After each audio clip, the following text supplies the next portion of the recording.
নমস্কার বন্ধুরা, আমি আবারও ফিরে এসেছি আরেকটি নতুন ভিডিও নিয়ে। আজকের ভিডিওতে আমি আলোচনা করতে চলেছি যারা আপনার গুরুত্ব বোঝে না তাদের সঙ্গে কি করা উচিত এই বিষয় নিয়ে।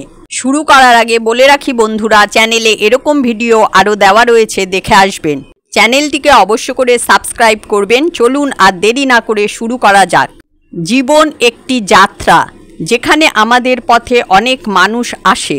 তাদের মধ্যে কেউ আমাদের কদর করে, আবার কেউ আমাদের মূল্য বুঝতে ব্যর্থ হয়। যখন আপনি দেখেন যে আপনার প্রচেষ্টা, আপনার সময় এবং আপনার অস্তিত্বকে কেউ গুরুত্ব দিচ্ছে না, তখন হতাশা আসা স্বাভাবিক। কিন্তু মনে রাখবেন, আপনার মূল্য অন্যদের উপলব্ধির ওপর নির্ভর করে না, এটি আপনার নিজের হাতে। এপিজে আব্দুল কালামের একটি বিখ্যাত উক্তি আছে, স্বপ্ন সেটা নয় যা তুমি ঘুমিয়ে দেখো, স্বপ্ন হলো সেটাই যা তোমাকে ঘুমোতে দেয় না। এই উক্তিটি শুধু লক্ষ্য অর্জনের জন্য নয়, বরং নিজের আত্মসম্মান এবং আত্মমূল্যবোধের জন্য সমানভাবে প্রযোজ্য। যখন কেউ আপনার গুরুত্ব দেয় না, তখন এই পরিস্থিতিকে একটি সুযোগ হিসেবে দেখুন, নিজের আত্মসম্মানকে আরও শক্তিশালী করার সুযোগ। যারা আপনার গুরুত্ব বোঝে না তাদের সঙ্গে তর্ক বা বিবাদে জড়িয়ে সময় নষ্ট করবেন না। পরিবর্তে আপনার সমস্ত শক্তি এবং মনোযোগ নিজের উন্নতির দিকে ব্যয় করুন। এটি একমাত্র উপায় যা তাদের চোখে আপনার গুরুত্ব বৃদ্ধি করবে এবং একই সঙ্গে আপনার নিজের জীবনকে উন্নত করবে। প্রথম কাজ, নিজের দক্ষতার উপর কাজ করুন। আপনার জ্ঞান, দক্ষতা এবং অভিজ্ঞতাকে আরও তীক্ষ্ণ করুন।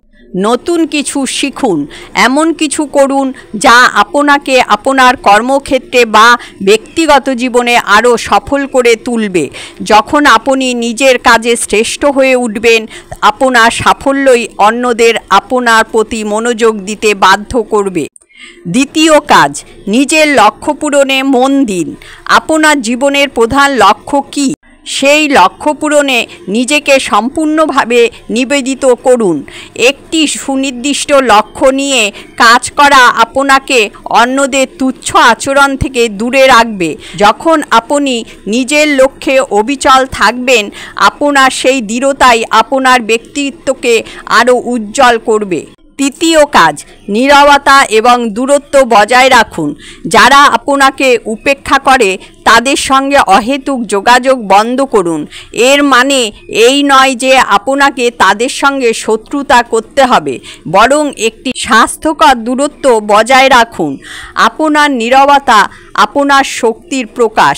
আপনি যে তাদের উপেক্ষা বা অবজ্ঞার পরোয়া করেন না, এই নীরবতা তা প্রমাণ করে।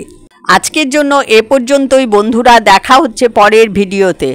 চ্যানেলটিকে অবশ্য করে সাবস্ক্রাইব করবেন এবং বাকি ভিডিওগুলো দেখে আসবেন। সকলেই ভালো থাকবেন, সুস্থ থাকবেন। ধন্যবাদ।